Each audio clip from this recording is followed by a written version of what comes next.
승부석 2. Going to Dasan Station now for game number 5. Oh what a map for game number 5. Oh, this is going to be crazy. If you guys remember the last PvZ we had on this map on Dasan Station, it was possibly the craziest game in this tournament, period, of all the matches. Pet's like, I can't go to the bathroom. Oh, okay, I got to play? Yeah. Yeah, you do. He's like, I got to cheese again. I got to go, man. See, I really got to go. If he wins this game with another cheese on Dasan Station, he may become the most hated Korean player of all time. Oh, you're telling the truth, man. You know, that would just be unbelievable if he wins 3 in a row with cheeses against the Foreign Hope in Neeb. And Neeb's got to be thinking to himself, you know, what cheese is coming out this time? Because I don't think, this is not a map where he can, it's not like we're going into Frost. And Neeb's like, well, he could go for a cheese. Maybe I go greedy, but scout as well. No, it's like, this is Dasan Station. So what cheese is Pet going to do? That is the question. This is also Neeb's map choice. He's great at this map. He's famous for his play on this map. And always do the close rushes, and this is adept play, gains power, gains value. This is his playground.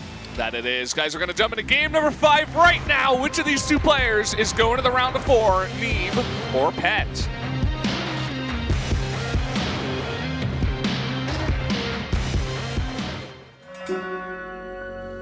과학기지로 떠납니다.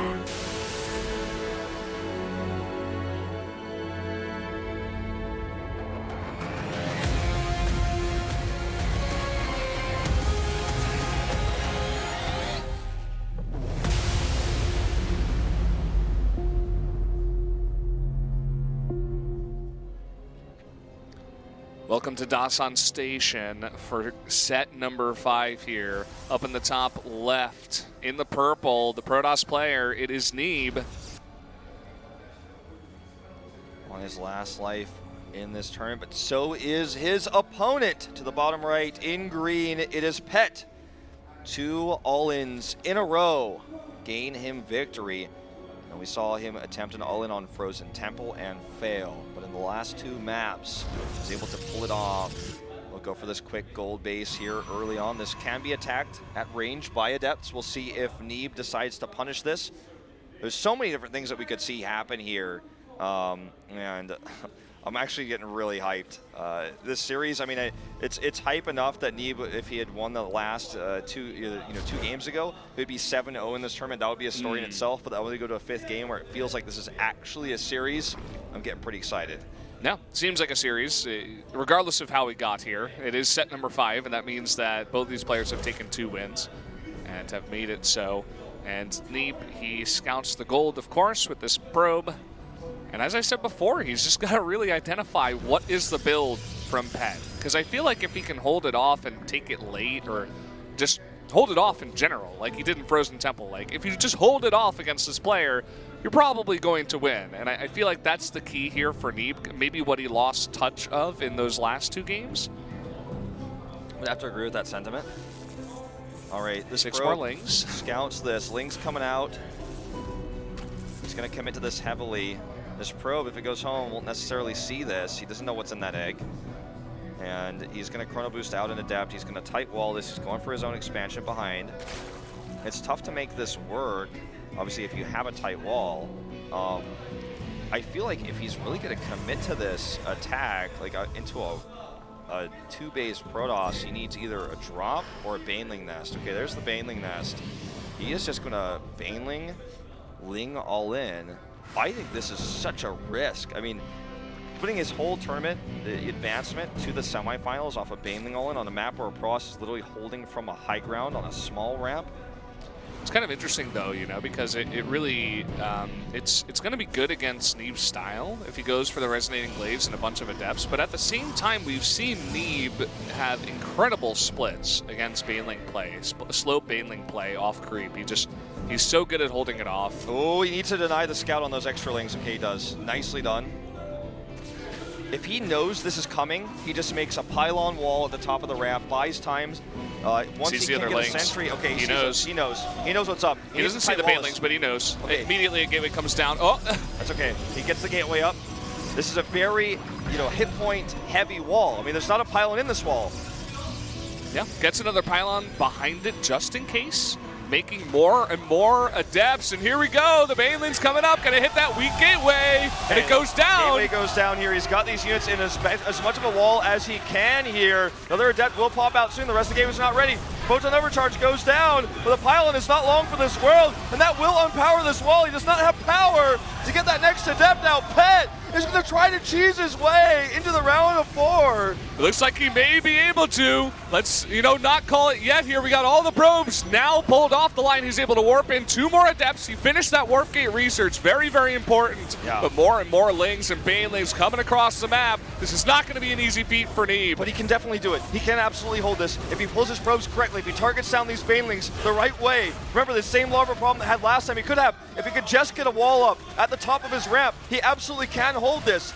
He needs to make sure he's getting good value with these adepts, and so far he certainly is. He really is. Finishing that warp gate research was so important. Even if this unpowered gateway goes down, he's got a nice big amount of adepts now. He has to be careful, though, not to overextend. There's also no pylon nearby to help hold this. And Pet even knows he's in a bit of trouble. He's trying to transition into a Roach Warren. This is a little bit concerning. Oh, I love the choice to carve down the Cyber Core. He's going to need to remake that ASAP. He's already given up on making a wall. He will not be getting a wall in this game. He's just going to try to hold with units alone, with Mothership Core energy. Good control here with the probes. Neeb's probe control in this series is out of control good. Very, very quick reaction time as well. Really is. And look at this. He's got to warp in some Zealots now. This is not what you want. I mean, they're going to be okay against the Lings, but the Roach follow-up is going to be interesting. Pet now actually going into a 3rd base, so he's going to back off for now. He survives. Whoa. Neeb survives. He has glaives too. Like, he did this with glaives.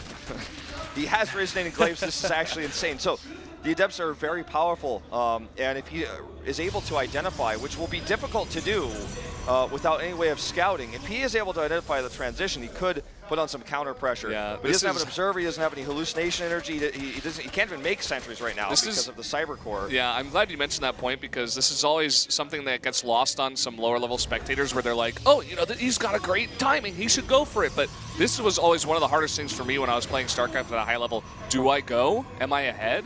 Do I have this, this timing where he's not going to have a lot of units? Did he drone up heavily? Is he making more units? Is he going to surround me in the middle of the map just like game number 2? All right, here we go. He's going to check with this Adept Shade. Once he sees all these Lings and Banes, he certainly will cancel. Oh, if he commits to this, he made some mistake, a huge mistake. He still splits incredibly well and kills all the Banelings, but this obviously was not a good trade, not even close. And this really gives Pet a little bit more of an into this game. Now, this will not cost him the game, but it was absolutely a mistake. And when I say mistake, I mean it was just the incorrect choice. He couldn't have known that. He didn't have vision of the Banelings. If there were no Banelings, this would have absolutely been good. Just another great trick from Pet. This guy is just so tricky, so slippery, and so aggressive. And wow, I mean, it was a great beat to get him up there and, really even up now the army supply. I think he does get the scout on those 2 Stargates, and he is going to go into a Hydralisk stand. It's going to be +1 Phoenix as well. We talked about how ever since the beginning of StarCraft 2, even in Wings of Liberty, when Zerg players Baneling all in, Zergling all ins fail, the most powerful thing you can normally do is go into Phoenixes or Void Rays. And in the past, Void Rays were the way. With how Void Rays work now, it's definitely better to go Phoenixes. You could clear up Overlords, you could deny vision, you can force them to use money to make Overlords while also harassing and killing drones. Pet does have a healthy Queen count, obviously, but he needs to make sure that these Overlords are protected. And if he's making Spore Callers, that's expensive too. And he could just attack with and lift all the Queens with his Adepts, just crush the small Hydralisk count as well. There are no spores at these bases. Yeah, he's playing so greedy. Neeb is actually going to commit to the Shade this time and is just going to target down drones. He's going to get so much damage done. The Roaches, they're slow. They can't get on top of those. Nice pull on the drones. No Shade just yet, but I think he's going to go for it now and try to target down as many of these drones as possible and really try to wreck the economy here of Pet. And he's wrecking it. 13, 14 drones, 15, 16. I mean, he could get 20 here. Oh, he actually just commits. He doesn't even shade out. Shade away. Gets 20 drones. This almost forces Pet to counterattack all in. He has, on this map, it's so hard for Zergs to attack once the Protoss holds this gold base with a wall. Look at the sentries. They're waiting there at the choke. Yep. He's like, you're never getting through there. No. You don't have drop over. Where are you going to go? Also, he's going to kill reinforcing Hydras potentially with these Phoenixes because in low numbers they can't fight this. He's going to get 2. Could even grab perhaps the third one. He does. He's just going to pick these up. Number 3, number 4, number 5, and he keeps all but one of these Phoenixes alive. And Pet now really in an awkward situation. Do I attack? Can I attack? I don't think so, not with those sentries. Maybe he doesn't know about it. Okay, here we go. He just needs a force field. Now he knows. He's got so many overcharges. Now, the Ravagers can knock the force fields down, so we'll have to replace them basically immediately every time. Incorrectly predicting that force location. The second one is good. He has to just immediately replace these every time. The pylons are almost ready. Look at the trades that Neeb is taking. He needs those pylons, though. More and more units streaming in. Okay, gets the wall up, or rather the pylons up, that is to say. And there's no corrosive pile in this force. He finally goes down, but he's got one more. In fact, I think actually 2 more here. And look, he's just going to cut this army in pieces. More, He's and here we go. Okay, there he does. He's just a little bit late on that one. Overcharges here, starting to fade away. Another Immortal coming down. This one's already used its barrier, but I think he can hold this. There's a lot of queens. It's so close. More and more roaches being streaming across the map, but the Immortals, they are so key. They've been protected in the back the entire time. Transfuse energy now being used here, but this is not the time he wants to be using it. He wants to be using it while he's pushing, not while he's retreating off creep. Just mass Immortals here. Mothership core being remade. 2 at a time. Yeah. 2 Immortals at a time. He knows those are the key units. Now 3 more sentries. I think he holds that for good. He has 5 more gates coming up with 64 probes. And with all these dead queens, Pet just decides to transition to a Lurker Den. But he is just so far behind. Tight wall over there at the backdoor base as well. He's never going to break in. Neeb even getting a little bit aggressive, or at least wants to get close enough to escort the Adepts so that he can shade for some scouting information, see what's going on. And yeah, I mean, Pet is going for this back door. There's essentially nothing here. This is what makes this map pretty crazy. You have this backdoor path. Now immediately about 11 roaches in your back door. What are you gonna do? Oh boy, he actually empowers a lot of these gateways too. He did not react very quickly because most of his army was back in the middle of the map looking for that pressure, that escort you were talking about. 16 dead probes, and this actually swings Pet back into this game. And in fact, if he kills some of these expensive units, it could be a problem. Nice barrier usage here. And obviously with 3 Immortals back, these roaches he wants to attack the front. Once again, he's coming from 3 different locations. That 1 sentry not going to be enough. He actually backs off now to try to, stop these units from getting in. And actually, Neeb has correctly identified that that front with the queens coming in is not the most dangerous location for him right now. He's correctly split here, even though he took a lot of probe damage. He keeps the Nexus alive. He doesn't lose a lot of key units here. So that's very nice for him. He's taking actually a 4th base as well, at the same time as Pet. Pet getting that out a little bit earlier. The real key here, I think, is the Immortal count. He has enough Immortals to fight Lurkers now. He should be able to take that out pretty handily. Even if you look at the supplies right now, they're even in workers, but Neeb has a larger army, and he has the better tech. There's not even a single Lurker on the map yet. 4 of them are morphing right now. But I mean, these Lurkers against this large Immortal count, the barriers, if he uses them correctly and he targets, I mean, he just has such a large army. He's going to have charge 2, he's going to have +2 attack. I think Neeb is pretty much going to just go seal the deal at this point in time. Yeah, I think so as well. The Oracle is even coming out here. Going to be great for Revelations, making sure he can see where those Lurkers are and get the detection down. Coming from this angle, this is, the most open spot on this map, basically. And he's caught some of these units out, and he gets the Revelation down. Not even burrowed. Here's the Observer. If he keeps that alive, he maintains vision. Force field trapping these units. This should be the final fight. Neeb narrowly will advance to the semifinals here, force fielding these queens out. Looks like it just barely. He's going to push up the ramp now. These units on the retreat, and more units streaming across the map. Neeb, he has done it. The miracle hold, just barely. And he will advance. Incredible performance in both the round of 16 and here in the round of 8. This is going to be it. Pet doesn't want to come to terms with it, but he lost GG. Neeb! He does it. He takes the best of 5 in a 3-2 fashion. And there you go, the little smirk out of our player, our foreign hope, the NA hope, coming out here and making it to the round of 4. It was so close. This guy right here, he almost snagged it away from him. But in the end, Pet will be going down, and Neeb will be moving on to face Stats in the round of 4.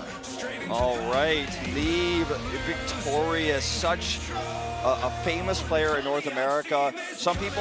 There were haters. There were people saying he wasn't going to win a single map. There were people saying if he was going to do well in KeSPA Cup, he would have already won foreign tournaments. He would have already taken multiple big titles overseas if he was ever going to be as good. But he comes here, he trains, he lives in a team house, he plays on the Korean ladder, he plays customs with players like the one he just defeated, with GSL champions, and he prevails. He prevails here 3-2. And we'll go on to the semifinals. We'll see it Protoss versus Stats. And